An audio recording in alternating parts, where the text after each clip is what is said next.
Tatu apresenta E os Rios São Rios Enfim, um conjunto de contos escritos por Natanael Gama. Número 6. Felagogrog.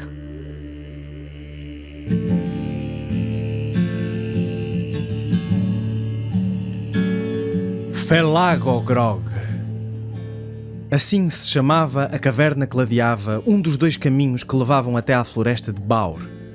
Era nesta floresta que os Min, habitantes de um povoado localizado 1 km a sul, podiam coletar a valiosa madeira que lhes assegurava a sobrevivência. Os Min desenvolveram um elaborado sistema de aquecimento. Um gigantesco forno ardia continuamente gerando calor. Dia e noite, o forno queimava madeira para gerar calor este que era distribuído através de uma complexa rede de tubagens, aquecendo todas as casas do povoado. As temperaturas no povoado dos Min eram tão gélidas que deixar o forno apagar-se significaria sentença de morte. Por isso, todos os dias, os lenhadores de Min afiavam os seus machados e saíam em direção a Baur para deitar abaixo algumas árvores e trazer combustível para o grande forno. Os lenhadores nunca iam pelo caminho da caverna. Felagogrog era um lugar temível. Todos os habitantes ouviram dos seus pais que, em Felagogrog, habitava um ser abominável, uma criatura sem nome, que os habitantes referiam apenas por Coisa Negra. Segundo se contava, era uma criatura com 2 pernas, mais alta do que um pinheiro, tinha longo pelo negro e garras negras da grossura de ramos afiadas como lâminas. Alimentava-se de qualquer espécie de carne, lebres, raposas, lobos, ursos e, claro, humanos.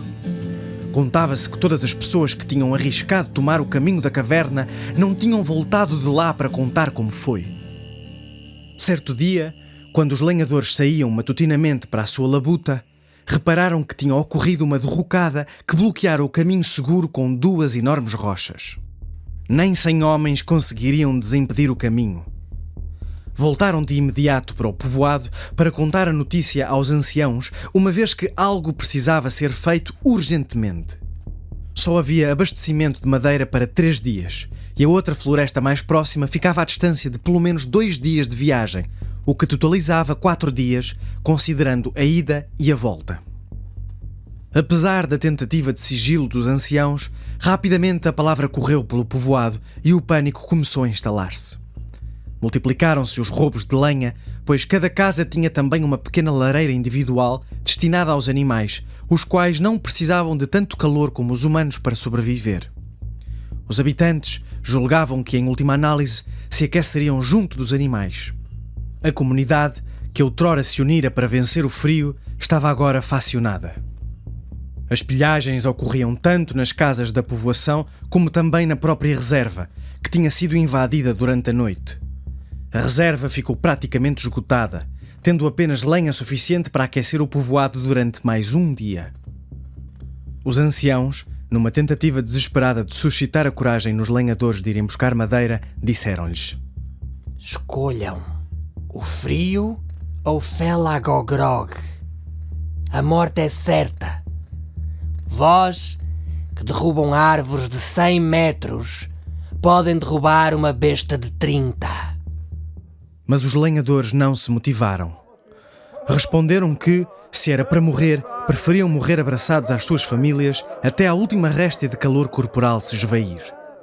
Quero que a última coisa que vejo sejam os olhos da minha mulher e não os olhos encarnados dessa besta a esventrar-me, disse um dos líderes dos lenhadores.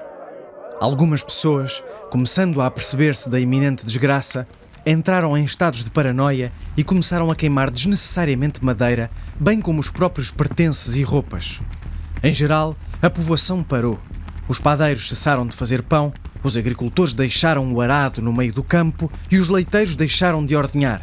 Alguns até soltaram as vacas, pensando que estas se poderiam esquivar do fatídico destino. Os atos de maldade multiplicaram-se. Algumas pessoas começaram a dar vazão aos impulsos mais moralmente hediondos. Por alguma razão, a iminência da morte fez esquecer a mais básica moralidade.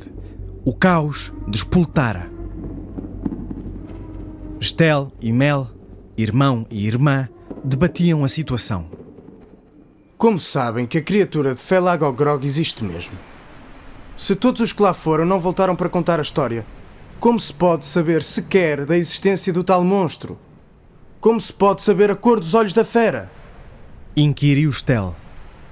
E se é assim tão maléfico e ávido de sangue, por que não veio ainda até ao povoado e devorou uma dúzia de pessoas? Um bicho com 30 metros de altura não consegue caminhar 1000? Acrescentou Mel. Vamos lá ver. Vamos. Muito antes do frio ainda algum louco aqui nos mata. E lá foram os 2 irmãos, de facho na mão, sem dizer nada a ninguém, com receio que alguém os tentasse impedir. Não levaram machado, nem sequer uma faca. Se a criatura lhes aparecesse, comê-los-ia e às armas que trouxessem.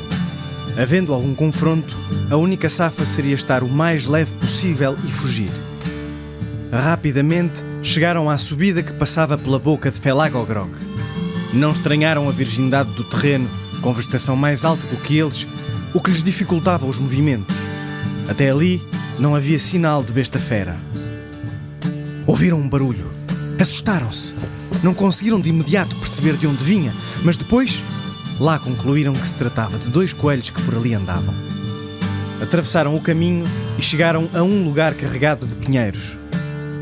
Mel agarrou numa mão cheia de agulhas verdes escuras do pinheiro para assim provar que tinha feito o temível caminho. Pela mesma razão, Stel agarrou numa pinha caída. Os lenhadores serravam sempre os troncos no local e nunca traziam folhas ou pinhas consigo, daí que tal constituísse uma prova. Na volta, encontraram mais coelhos, tantos que era muito improvável haver ali alguma espécie predadora. Voltaram em passo de corrida e, ao chegarem ao povoado, foram diretos aos lenhadores, narrando a história e apresentando as provas. Mentirosos! Foram enfeitiçados pela besta! Disse um dos lenhadores. Estão enguiçados! Foram enguiçados pelo Coisa Negra! Isto é uma trama do bicho. Ele é esperto. O clima aqueceu de tal forma que os lenhadores pareciam querer agredir os jovens. Parecia que, ao olharem para eles, já não viam os irmãos que sempre conheceram, mas uma encarnação da própria criatura. Irmão e irmã foram embora o quanto antes e expuseram a situação aos anciãos. O chefe dos anciãos, depois de ouvir a história, juntou as 2 mãos atrás das costas e, dirigindo-se lentamente em direção aos 2 jovens, começou a discorrer. Vocês são inteligentes. Ao contrário da maioria das pessoas deste povoado, vocês são inteligentes. Por isso, vou contar-vos.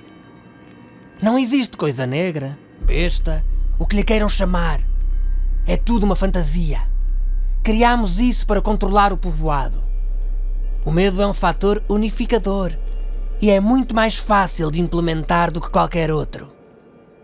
Para lá disso, não queríamos que entrassem em contacto com a povoação do lado de lá da caverna. Eles têm sistemas de crença e de governança muito diferentes dos nossos. Isso iria agitar as consciências e colocar em causa a nossa paz. Mas agora, não podemos contar-lhes a verdade. Senão matam-nos. Isto fugiu do nosso controlo. E aviso-vos já. Se vocês contarem a alguém esta história, dizemos que estão possuídos pelo espírito do Coisa Negra. E vocês já viram o que esta gente burra é capaz de fazer. Conto com a vossa descrição. Mas assim vocês vão morrer de frio também! Interrompeu Stel. Oh, garoto. Respondeu o chefe dos anciãos com desdém. Fomos nós que esvaziámos as reservas de madeira. E ainda solapámos alguma madeira à maioria da povoação. Escondemos tudo no mosteiro. Temos madeira que chega até ao verão. E depois, rumamos para sul. Os irmãos saíram dali completamente desapontados e escandalizados. Os anciãos eram as figuras mais respeitadas do povoado. Afinal, o Coisa Negra existe. Disse Stel para Mel. São os anciãos do povoado. São eles o Coisa Negra. O que desejava é que essa besta existisse em carne e osso e os devorasse. Não consigo aceitar tamanha injustiça. Respondeu Mel. Era de noite e na manhã seguinte, muito possivelmente, já não haveria madeira suficiente para manter o forno a funcionar. Stel e Mel Precisavam de fazer alguma coisa naquele instante se queriam salvar o povoado. Tive uma ideia.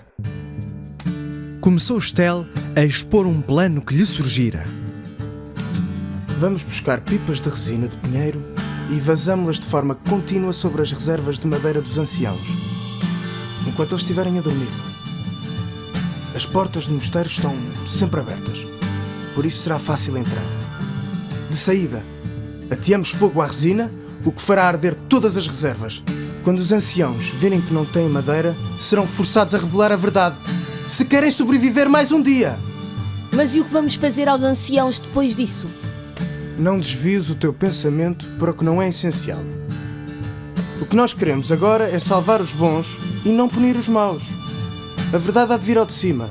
A justiça será feita.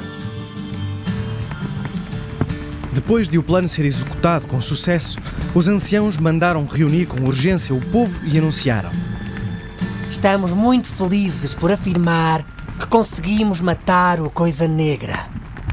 Ele seguiu um dos monges até ao mosteiro, conseguimos encurralá-lo e queimámo-lo vivo dentro do mosteiro.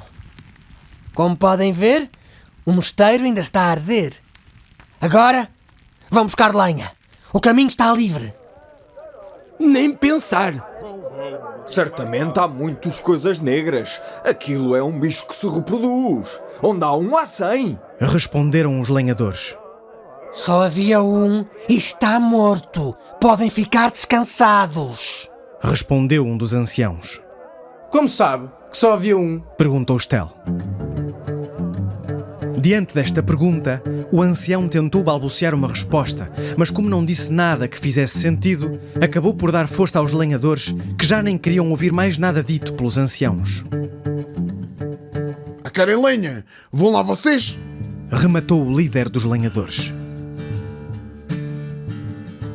Agora eram os anciãos que enfrentavam um dilema, entre morrer de frio ou confessar a verdade e arriscar serem mortos pelos lenhadores. Stel e Mel não ficaram para ver. Tinham decidido que iam rumar a norte para conhecer o povoado do lado de lá de Felag Ogrog. Certamente seriam boa gente. Para os anciãos não quererem nada com eles, só poderiam ser boa gente. Pegaram nas tochas e lá foram, sem medo, em direção a Felag Ogrog, para lá da floresta de Baur, rumo ao norte desconhecido.